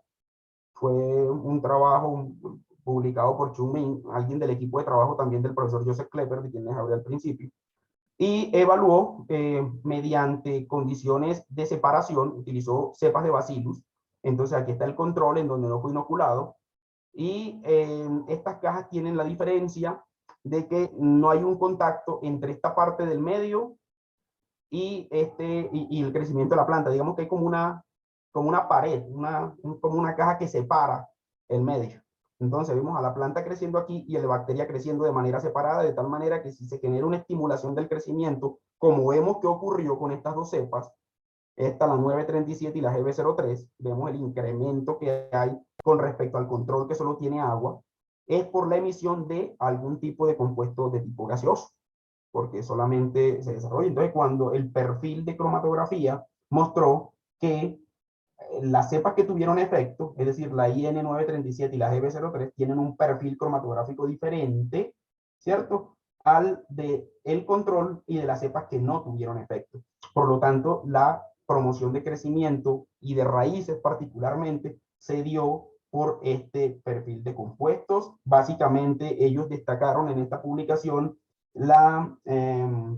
el efecto de 2.3 butanediol. Entonces, esto es butanediol. Este es ¿por qué? Porque lo separaron y cuando evaluaron por separado también mostraron que tenía un efecto. Ahora, ¿cómo actúan estos? Digamos que los compuestos orgánicos volátiles lo que hace es que los compuestos orgánicos volátiles disparan efectos hormonales. Cuando están presentes estos compuestos orgánicos volátiles, lo que hace o lo que se ha visto por transcriptómica es que se incrementan genes asociados a la señalización de ácido indolacético y de citoquininas. Miren por aquí, por ejemplo, este es otro ejemplo ya que tiene muy ingenioso. Aquí tenemos el control, o sea, un medio de cultivo digamos que sin ningún microorganismo, una cepa con actividad de compuestos orgánicos volátiles y una cepa con actividad negativa. Entonces vemos que ahí hay como unos huecos acá en la parte baja del vaso, está sellado con papel parafilm para que no se escapen los gases. Y entonces vemos que estos compuestos orgánicos volátiles que está produciendo en este medio estimulan el crecimiento tanto del sistema radicular, miren este efecto, la longitud radicular, como también la longitud aérea. También ocurre con la actividad fotosintética, ¿cierto? Es decir, la cantidad de CO2 que emite la planta, eso mide por un equipo que se llama IRGA, y vemos que hay un incremento en la actividad fotosintética y, importante, los genes que se sobreexpresan son los asociados a la señalización de las auxinas y a la oxidación de las citoquininas. Yo les decía hace un rato que la citoquinina tiene un efecto antagónico a las auxinas. Entonces lo que ocurre acá es que esta oxidación, este gen que es una citoquina oxidasa, lo que se hipotetiza para este trabajo es que obviamente al oxidarse parte del contenido de citoquinina, al oxidarse parte del contenido de citoquininas, conlleva a un incremento de la actividad de las auxinas, ¿vale? Aquí vemos un ejemplo similar, pero ya no con Bacillus, como lo vimos anteriormente, sino con Tricoderma. Al principio les mostraba que teóricamente Tricoderma tiene un efecto también de producción de compuestos orgánicos volátiles. Miren, esta es una caja separada también, ¿cierto? De tal manera que las raíces no tienen contacto con las células ni con ninguna sustancia de tipo líquida que pueda diseminarse en el medio, ¿no? Sino que todo se disemina por vía aérea. Vemos, esto es en Arabidopsis. En este caso vienen que Atrovíride, Tricoderma Atrovíride no tuvo un efecto, pero en tomate sí, tanto Atrovíride, ¿cierto? Perdón, todas estas son de víride, tuvieron un efecto en tomate también, ¿vale? Listo. Y entonces, en ese sentido, habiendo cerrado, digamos que habiendo descrito más o menos los mecanismos que están asociados a bioestimulación, vamos a hacer un recorrido por productos que son reconocidos por esta actividad dentro de, tomé y pueden dirigirse a esta lista, esto está publicado en internet, productos de bioinsumos registrados hasta enero de 2021. Me limité, es decir, eso es una lista larguísima, entonces digamos que el factor de exclusión fue no tener en cuenta los que son reconocidos como biocontroladores, sino como promotores de crecimiento y como inoculantes biológicos, y cuya ficha técnica tuviera una descripción que le permitiera a uno pensar en un mecanismo de bioestimulación por evaluaciones previas que los desarrolladores evaluaron. Entonces, por ejemplo, miren esto. Ustedes ya saben, productos que están registrados en el ICA, en el Instituto Colombiano Agropecuario, ¿cierto? Esto es una lista del Ministerio de Agricultura de Colombia, el Instituto Colombiano Agropecuario, hasta enero de 2021, ¿cierto? Que no sean descritos como biocontroladores, pero sí como promotores y o inoculantes biológicos, y cuya ficha técnica tenga alguna descripción que le permita a uno pensar que son bioestimulantes. Entonces, por ejemplo, vean este Bactos, perdón, está constituido a partir de Bacillus subtilis. Dice que controla enfermedades causadas por hongos y bacterias, solubiliza fósforo, fija nitrógeno e induce la producción de hormonas y de crecimiento vegetal. ¿Vale? Hay otro que se llama IntroSL, ¿cierto? De micro, esta es la marca, creo yo. Dice que está constituido, cuyo principio activo es Azotobacter, ¿cierto? Crococcum, Pseudomonas fluorescens, Bacillus licheniformes, Bacillus megatherium, Bacillus subtilis, y dice que este consorcio tiene sustancias fisiológicamente activas. Cuando ustedes vean en ese producto que son sustancias fisiológicamente activas, estamos hablando de bioestimulación. Lo mismo este que se llama Actifos, que tiene otra lista de microorganismos, Pseudomonas fluorescens, Bacillus licheniformes y Bacillus subtilis, y dice también que solubiliza fósforo, ¿cierto? Pero también produce sustancias fisiológicamente activas. Bueno, no vamos a detenernos en esto tampoco. Hay unas dosis de aplicación que para cada producto se ha venido evaluando para cada producto se ha venido evaluando dependiendo del modelo, ¿no? Entonces, por ejemplo, en este que vemos acá, Bactos, para aguacate, por ejemplo, recomienda entre 100 mililitros y 200 mililitros por hectárea, y así va variando dependiendo del cultivo y dependiendo de las pruebas en las que los modelos vegetales en las que los desarrolladores han evaluado. Lo mismo para estos productos que tenemos acá, no nos vamos a detener. Hay otro que se llama Biomerc, ¿cierto? Que dice que mejora la disponibilidad de los nutrientes y estimula el desarrollo de raíces a base de Azospirillum. Muchos de estos productos que son utilizados como bioestimulantes, en realidad tienen Azospirillum, porque Azospirillum es un género bacteriano que se caracteriza por producir altas cantidades de ácido indolacético. Este también, Nutribiol, que produce que a base de Azospirillum, Azotobacter, dice que este sí lo determina como un bioestimulante orgánico que provee la formación de fitohormonas como gibrelina, auxina, citoquinina. Miren, este es la etiqueta, digamos que es más explícita en torno a la producción de bioestimulantes. Esa base de tricoderma, que se llama tricoplanta, dice que es lo tiene como fungicida biológica bioestimulante, entonces, y está asociada a la producción de fitohormonas también. Ya hemos visto que hay una amplia gama de estudios de tricoderma como bioestimulante. Fitovac dice que en su etiqueta, si es más explícito, produce moléculas como etileno, auxinas, citoquinina, gibrelina, que estimulan el crecimiento y desarrollo vegetal, ¿vale? Recomendaciones de uso en tomate. Tenemos este que se llama Biochar Forte, ¿cierto? Dice que es un bioestimulante también para el desarrollo de raíces, y son varias cepas de tricoderma y una de Bacillus que se llama Bacillus polymixa. Y ya con eso entonces cerramos para dar pie a algunas preguntas. Muchas gracias por su atención. Eso, hermano, muchísimas gracias. Hay unas preguntas en el chat.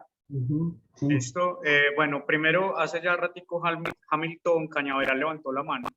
No sé si todavía tengo alguna pregunta, y ahí seguimos en orden, ¿cierto? De acuerdo a lo que apareció en el chat. Entonces, no sé si Hamilton esté por ahí, quiere hacer la pregunta. Parece que no. Bueno, Pedro Arango te preguntó que qué medios se utilizaba para observar el crecimiento en raíces cuando hiciste el experimento de las plantas mutantes. Eso es medio MS. Eso es medio MS. La mayoría de los medios de cultivo que ves en las publicaciones utilizan MS. Yo utilicé MS, uno de Merck, si no estoy mal. Perdón, de Sigma. Pero como yo quería evaluar la actividad de auxinas exógenas producto de la actividad bacteriana, debe ser el que no contiene auxinas, porque él viene con hormonas o sin hormonas. Entonces hay como una descripción técnica para eso, hay una referencia, te puedes entrar a la página de Sigma MS y ahí aparecen todas las referencias y qué tiene una cosa y qué no tiene, ¿vale? Esa es como la respuesta. Pedro también te pregunta si el tricoderma tiene efectos negativos en altas dosis. Cualquier compuesto. De hecho, uno de los, en las diapositivas estas que, permítame un segundito por acá, en estas diapositivas, yo no sé si ustedes están viendo bien las diapositivas o hay un recuadro que está estorbando. ¿No? ¿Están bien? ¿Todo bien? Bueno, listo. Miren, en estas diapositivas que tengo acá, uno de los efectos por los que se sabe que el compuesto orgánico volátil, ¿cierto?, tiene un efecto similar a un efecto hormonal, es porque arranca con un efecto positivo hasta un punto de la concentración y de ahí en adelante baja como un efecto negativo en el recuadro bajo. Entonces, cualquier organismo cuyo efecto esté asociado a la bioestimulación por un mecanismo hormonal o like hormone, en concentraciones altas resulta negativo en algún modelo vegetal. Obviamente, como vimos, hay modelos vegetales más resistentes que otros, ¿cierto? En general los dicotiledonios son más sensibles, entonces es más probable que si ese es el efecto o ese es el mecanismo que está utilizando el hongo, si lo utilizas en altas dosis puede llegar a ser negativo. Sí. Listo, perfecto. Siguiendo con el orden, Miguel Correa te pregunta qué cantidad mínima de auxinas debe estar presente, ¿cierto? Para que actúen las citoquininas con normalidad. Uy, esa es,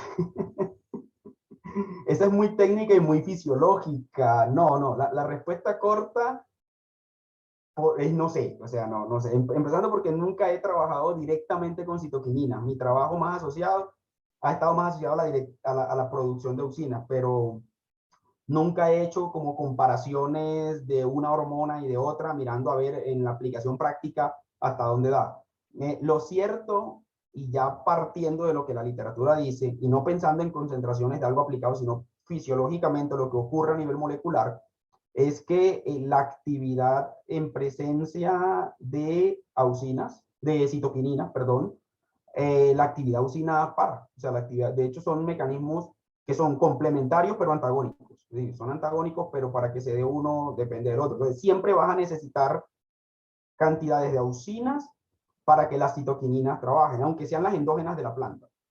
Pero las auxinas pueden trabajar sin la necesidad de que tampoco apliques citoquininas exógenas. En realidad, digamos que el contrapeso que hacen las citoquininas es el que la planta tiene.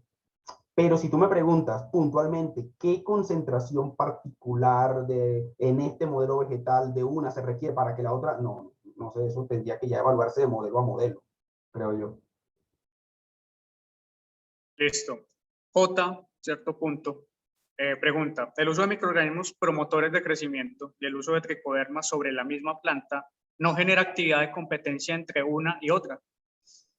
Interesante pregunta, y en estos momentos, de hecho, una estudiante de doctorado del grupo de investigación está trabajando en eso. Digamos que ella está evaluando cepas conocidas, muy conocidas en el campo de sobre todo el biocontrol, de Bacillus y el otro grupo microbiano más conocido que es Tricoderma. Entonces, lo que ella ha visto en la mayoría de los casos de evaluación in vitro es que hay competencia, compiten. Pero una cosa es la competencia in vitro y otra cosa es el efecto que ambos tengan en el propósito perseguido.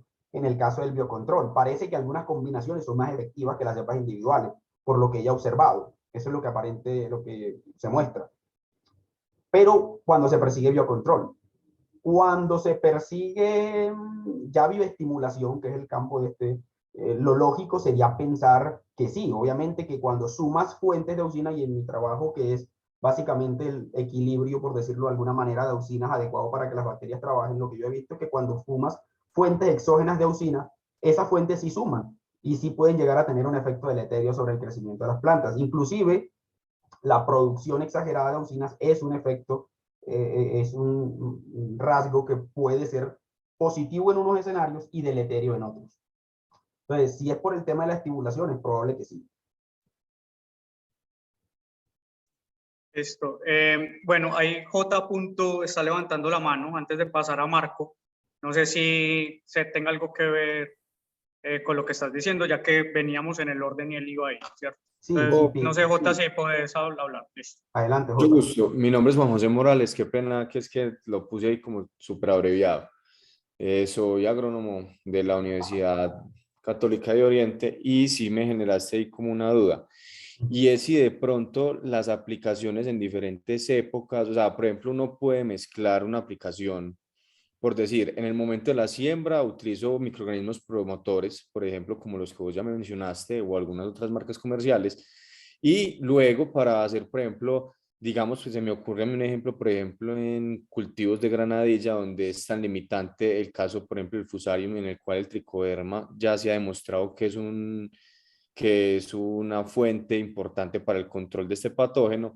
Entonces, digamos que yo cómo puedo hacer para alternar el uso de microorganismos solubilizadores, porque son supremamente importantes a la hora de generar una nutrición equilibrada en la planta, pero también, por ejemplo, el uso de tricodermas como para el control de este tipo de plagas que son tan limitantes.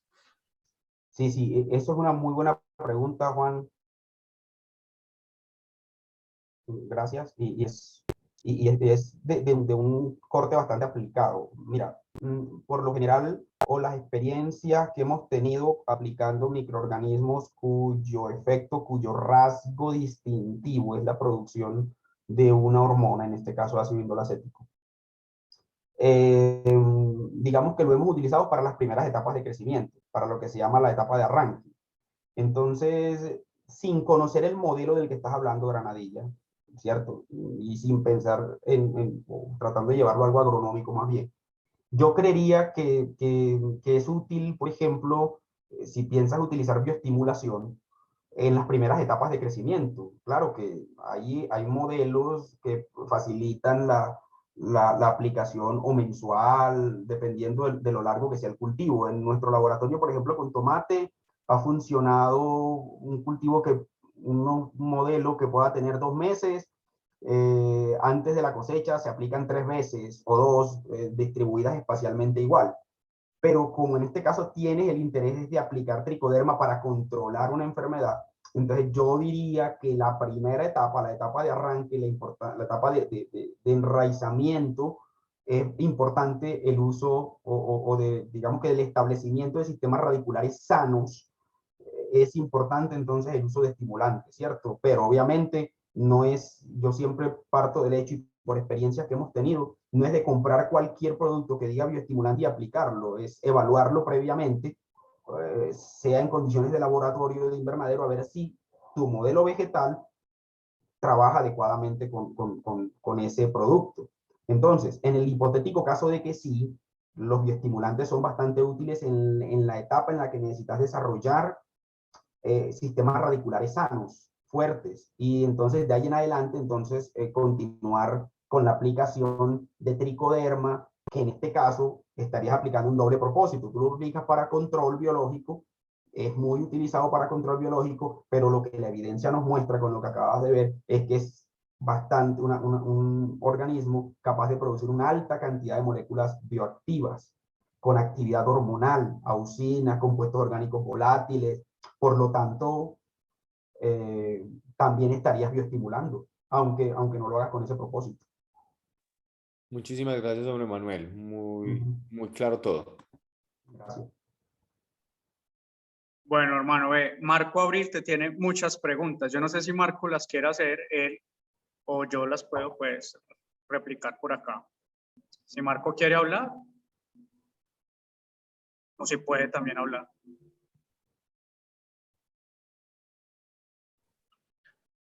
Profe, no, pues leámoslas ahí. Listo. Dale, dale. Muchas gracias. Esas sí se las digo yo. Muchas gracias a la universidad, a Camilo, a todo el equipo por generar estos espacios académicos de tan buen nivel.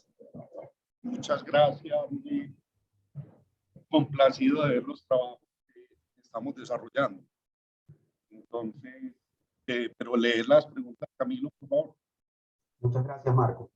Listo, perfecto, Marco. Entonces, la primera es, ¿los microorganismos estudiados son cepas nativas de nuestros suelos?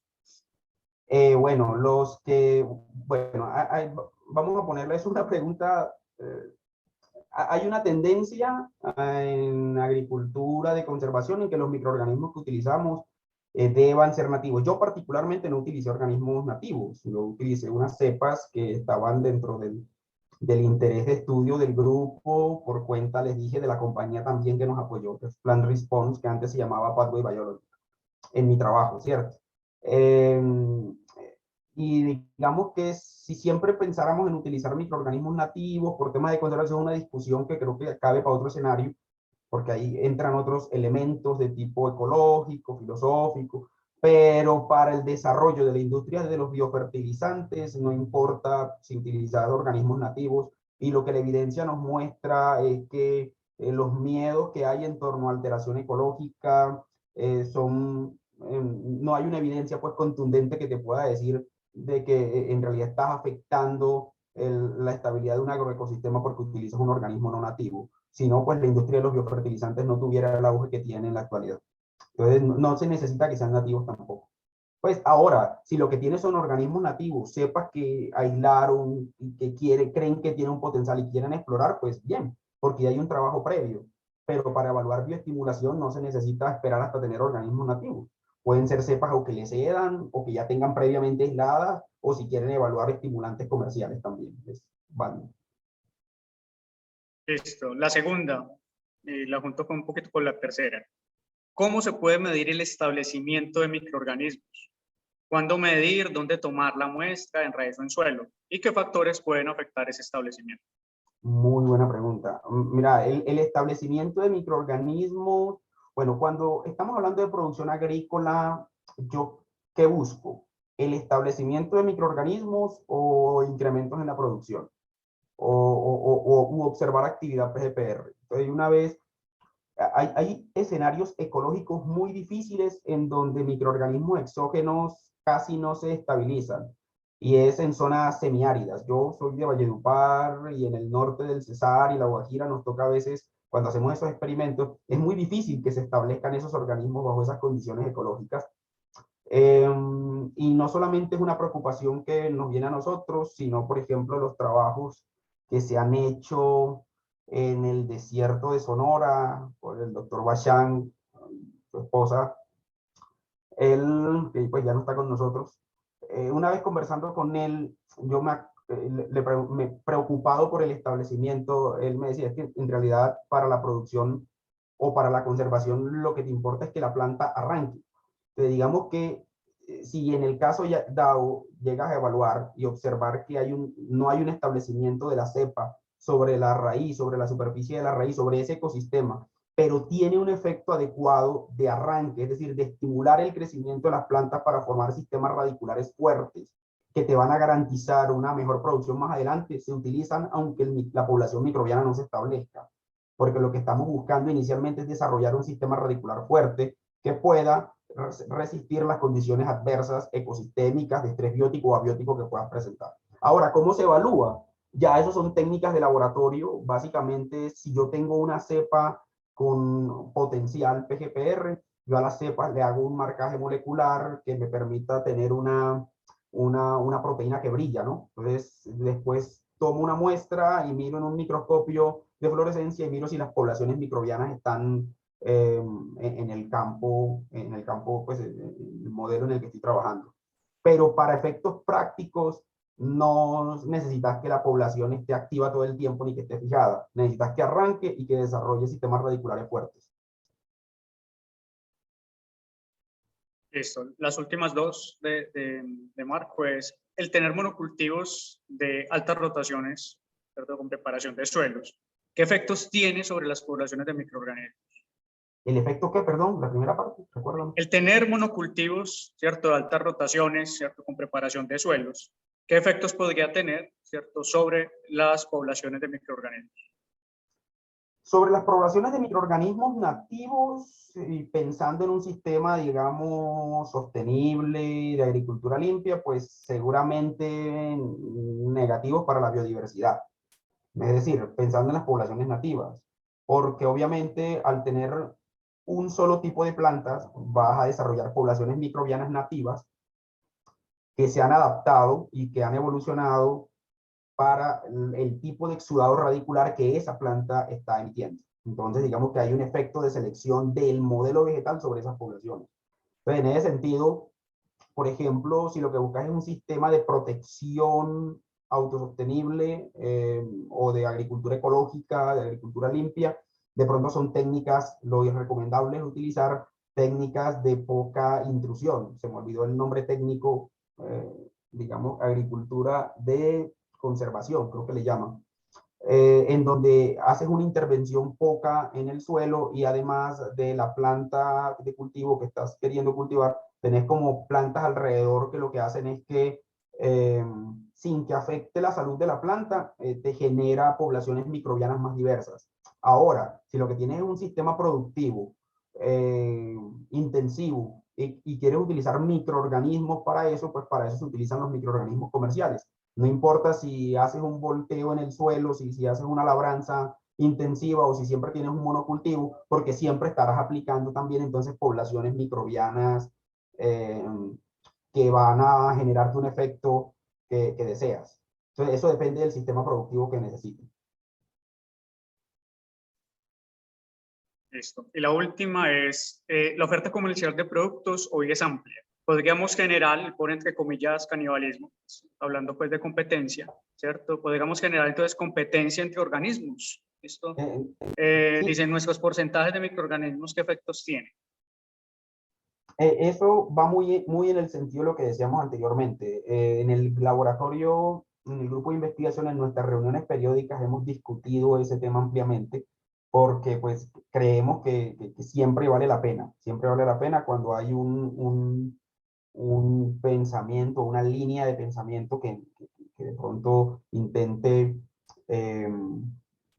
o que vaya en contra de alguna manera. Aquí no se trata de ir en contra o no, que de alguna manera cuestione las prácticas de utilización de microorganismos en agricultura, más bien. Lo analizamos y lo analizamos con seriedad. Lo que vemos en esas publicaciones, lo que les decía hace un rato, es que la evidencia que hay del uso de microorganismos, para afectando las poblaciones microbianas nativas, digamos que un daño ecológico, de pronto se nos viene a la cabeza los episodios populares de las ranas, de las plagas, de cuando un animal salta de ecosistema, por ejemplo, de las pitón que en la Florida están desatadas, pues porque están, no, parece que en microorganismos no hay como no hay una evidencia puntual y real, digamos, contundente que le diga a uno el utilizar microorganismos no nativos, entonces me va a afectar tanto mi agroecosistema como para dañármelo. No, hay otros factores que sí deben considerarse. Por ejemplo, en grupos de investigación y en escenarios de investigación antes de empezar el doctorado, cuestionamos mucho el utilizar microorganismos capaces de dañar el contenido de materia orgánica en el suelo, por ejemplo, que en suelos como los suelos de poca materia orgánica, como de donde vengo yo, que es el norte del Cesar y la Guajira, son suelos que el contenido de materia orgánica es valioso porque tienen poca y se necesita. Entonces, utilizar microorganismos con una capacidad, y evaluamos que algunos hongos inclusive tenían actividad sobre la materia orgánica humificada, que es la que debe conservarse en el suelo. Entonces, esas son consideraciones más que pensando en la ecología de los microbios del suelo, más bien es pensando en conservar la estructura del suelo, o sea, en conservar el suelo como recurso. Esas consideraciones deberían tenerse en cuenta, creo yo. Listo, y por acá Marco escribió, sí, me faltó una, se me saltó. Ya sería la última. Él dice, las aplicaciones de materia orgánica animal, ¿qué efectos pueden tener, cierto, en las poblaciones de microorganismos? Sumamente importante porque me da paso a decir algo que se me olvidó, y es que antes de entrar a microorganismos bioestimulantes, los bioestimulantes comerciales no solo son de origen microbiano, de hecho, la mayoría son de tipo sustancias orgánicas, sustancias únicas, la mayoría. Las sustancias únicas pueden disparar los efectos en raíces que vimos aquí, y las sustancias únicas pueden disparar los efectos en la transcripción de genes asociados al crecimiento de la planta, inclusive en niveles hasta superiores a los de los microorganismos. Y hay otras sustancias, hay hidrolizados, hay otro tipo de sustancias. En ese sentido, ¿qué cuidado debe tenerse? Y es una de las exploraciones a las que ha llegado el grupo de investigación. Es que esa aplicación, por ejemplo, conjunta de estimulantes como la materia orgánica humificada, las sustancias húmicas, los ácidos húmicos, en conjunto con microorganismos que tienen actividad auxínica, muchas veces no actúan adecuadamente. O sea, no, de hecho, la actividad PGPR se pierde en algunos escenarios, porque cuando la actividad PGPR está asociada a la producción de una hormona, en este caso el ácido acético, y aplicas una sustancia con actividad auxiliar, estás haciendo un efecto suma, y eso va a tener un efecto negativo sobre el crecimiento de la planta. Entonces, uno de los factores que debe considerarse es el tipo de materia orgánica que estás aplicando, o sea, el tipo de materia orgánica y cantidad de materia orgánica que tienes en el suelo en el que estás trabajando. Y si estás aplicando una enmienda orgánica, es decir, lo que llaman comúnmente como abonos orgánicos, compostaje, que en realidad eso no es fertilización, sino que son acondicionadores de suelo, con alto contenido de materia orgánica humificada, esa materia orgánica humificada hoy sabemos que tiene efecto auxiliar, pero también estás aplicando entonces microorganismos promotores de crecimiento, bioestimulantes, productores de ácido acético, en realidad estaría frente a un escenario de efecto nulo o muchas veces deleterio, efectos negativos sobre el crecimiento de las plantas. Entonces, esas consideraciones deben tenerse en cuenta y parte de eso, en parte de eso se basa nuestro trabajo, algunos de nuestros trabajos en los últimos años. Listo, perfecto. Pedro Arango, que ahorita te había preguntado sobre si el tricoderma también tiene efectos negativos en altas dosis. Pregunta, ¿y cómo definimos cuál es la dosis para no exceder las concentraciones altas que tengan impacto negativo? Ahí lo más adecuado es hacer evaluaciones previas. Es hacer evaluaciones previas, es decir, antes de llegar a aplicar, pues mirar a ver qué efecto tiene a nivel de invernadero o a nivel de laboratorio. Entonces, muchas veces, por ejemplo, el agricultor no tiene la capacidad controlada de definir o de hacer un diseño experimental. Nosotros en nuestro grupo de investigación, por ejemplo, dentro de nuestro portafolio de servicios, también hacemos eso. Entonces, nada, nosotros nos han contactado, nos dicen, vea, yo tengo esta cepa y tengo este modelo de producción. Evalúeme, por ejemplo, a ver de qué manera, y eso es un servicio que se presta desde extensión en nuestro grupo de investigación también. Pero ahí lo ideal es hacer evaluaciones. Mira que inclusive lo que pasa es que cuando trabajas de forma como muy controlada, hay factores ambientales que no, y para generar los resultados que yo les mostré ahorita del Bacillus, se hicieron bajo condiciones. Todo lo que ustedes vieron fueron o trabajo de invernadero, utilizando arena suplementada con Coblan, lo cual es solamente para efectos de la obtención digamos que para efectos de la descripción del efecto real, ¿no? De la descripción del fenómeno puntual, buscando una relación causa-efecto como prueba de concepto. Entonces, vemos ese comportamiento. Pero en escenarios de aplicación hay que tener en cuenta el tipo de suelo que tenemos, como les decía, el tipo de materia orgánica. Vemos que ahí, cuando hacemos un estudio supramolecular de la materia orgánica humificada, de un tipo de materia orgánica humificada y otra, el efecto bioestimulante que tiene es distinto. Entonces, luego, ¿cómo se va a comportar eso sobre la aplicación de una dosis equivalente de un microorganismo con actividad bioestimulante? Eso hay que evaluarlo.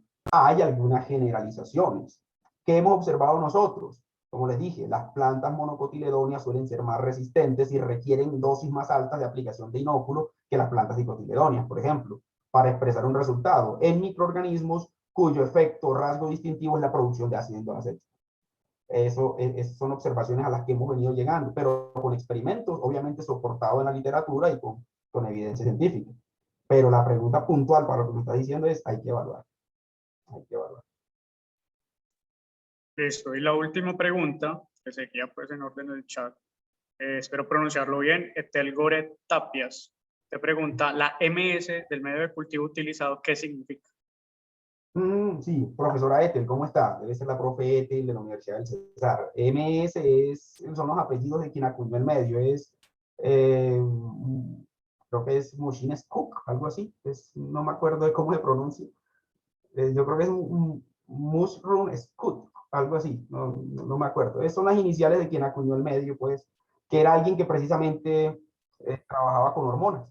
Entonces es una manera, es un medio de cultivo que tiene compuestos nutricionales que facilita ese tipo de desarrollos in vitro.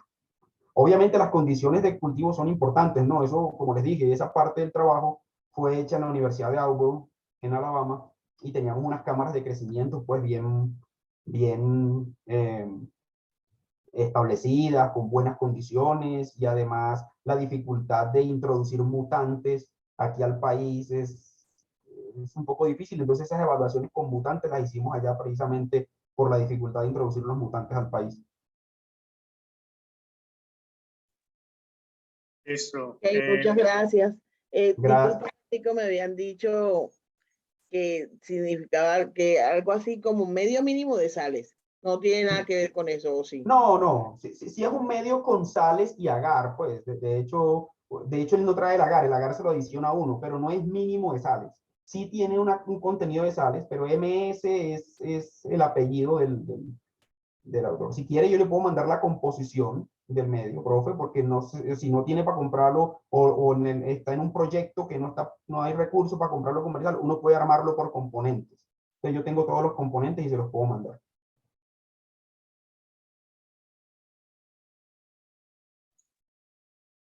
Listo, perfecto. Esas eran todas las preguntas en el chat. No sé si alguien más quiere hacer una. Si no, ya damos por finalizada la sesión. Listo. Entonces, de mi parte, muchas gracias a todos por conectarse y por apoyar pues este trabajo de extensión que hacemos desde el grupo de investigación. Aquí les dejo también el correo electrónico del grupo, ¿cierto? Les recomiendo pues que nos googleen el Grupo de Investigación Bacteriología Agrícola Ambiental o INBACTER, que es, digamos, uno de los componentes de extensión. Pueden escribir ese correo que está ahí. Listo, entonces muchísimas gracias a todos desde el grupo de investigación. Fue una jornada muy productiva y gracias a la Escuela también de Microbiología por entonces darnos el espacio para tener esta sesión. Muchas gracias a todos y esperamos entonces que haya sido de utilidad. Que tengan un feliz día. Muchas gracias a todos. Saludos. Buena tarde. Gracias, interesante, muy bien. Felicitaciones a todos. Muchísimas gracias. Muchas gracias. Excelente.